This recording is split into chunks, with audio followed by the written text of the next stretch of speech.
Sorry mummy papa, मुझे पता है कि आपका सपना था कि मैं एक दिन डॉक्टर बनूं, लेकिन मैं नीट का एग्ज़ाम दोबारा नहीं दे सकती, इसीलिए अपनी जान दे रही। सोचिए क्या बीती होगी उस माता पिता पे जिन्होंने अपनी बेटी का शव सीलिंग से लटका देखा और पास में एक नोट में ये लाइन पढ़ी। ये कहानी सिर्फ एक छात्रा की मौत की कहानी नहीं है, बल्कि उस दबाव, उस टूटन और उस बेबसी की कहानी है जिसे शायद लाखों प्रतियोगी हर साल फेस करते हैं। मध्य प्रदेश की रहने वाली आकांक्षा चतुर्वेदी अब हमारे बीच नहीं रही। उसके परिवार वालों का आरोप है कि आकांक्षा ने हाल ही में नीट की परीक्षा दी थी और उसे करीब 650 अंक आने की उम्मीद थी, लेकिन पेपर लीक, विवाद और परीक्षा रद्द होने की खबर के बाद से वह लगातार तनाव में चल रही थी और इसी के चलते उसने इतना बड़ा स्टेप ले लिया। बताया जा रहा है कि आकांक्षा ने अपने पीछे एक भावुक पत्र छोड़ा और उस पत्र में उसने लिखा कि वो दोबारा नीट की परीक्षा नहीं दे सकती, इसीलिए वो अपनी जान दे रही है। इन शब्दों को पढ़कर शायद किसी भी माता पिता का दिल टूट जाएगा, लेकिन सिर्फ सवाल इतना नहीं कि आकांक्षा ने ऐसा कदम क्यों उठाया। असली सवाल ये है कि आखिर हमारे बच्चे इतने दबाव में क्यों चल रहे हैं। एक परीक्षा, एक रिजल्ट, एक साल की मेहनत और फिर अचानक परीक्षा रद्द होने की खबर। जिस छात्र ने दिन रात मेहनत की, जिसने अपने सपनों के लिए दोस्तों, त्योहारों और आराम तक को छोड़ दिया हो, उसके लिए ऐसी स्थिति कितनी मानसिक पीड़ा पैदा कर सकती है कि उसे इतना बड़ा स्टेप लेना पड़ गया।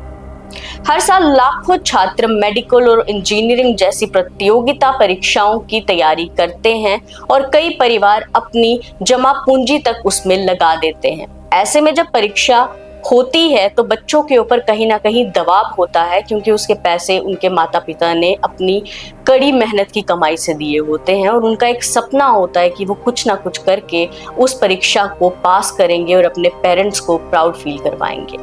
लेकिन यहाँ एक और बात समझना बेहद जरूरी है। कोई भी परीक्षा, कोई भी करियर और कोई भी असफलता किसी की जिंदगी से बड़ी नहीं होती। अगर कोई छात्र तनाव में है, निराश महसूस कर रहा है और उसे लग रहा है कि अब आगे का रास्ता नहीं रहा, अब वो आगे कुछ नहीं कर सकता, तो उसे तुरंत अपने परिवार से, अपने दोस्तों से, जहाँ तक कि अपने शिक्षकों से भी इसकी बात ज़रूर कर लेनी चाहिए, ताकि जब वो अपनी बात किसी से करें तो हो सकता है उन्हें आगे का रास्ता क्लियरली दिखना शुरू हो जाए।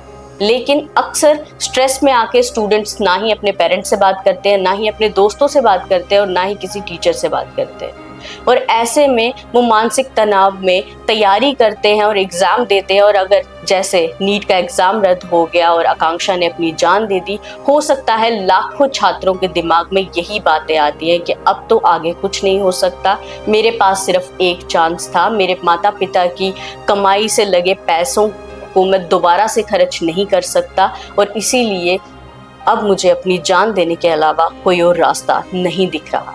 तो ऐसे में हर माता पिता का ये फर्ज बनता है कि वो अपने बच्चे को एटलीस्ट इतना फील करवा दे कि बेटा आगे जाकर जो भी होगा वो देखा जाएगा, लेकिन अपनी जान से बड़ी कोई चीज इस दुनिया में नहीं होती।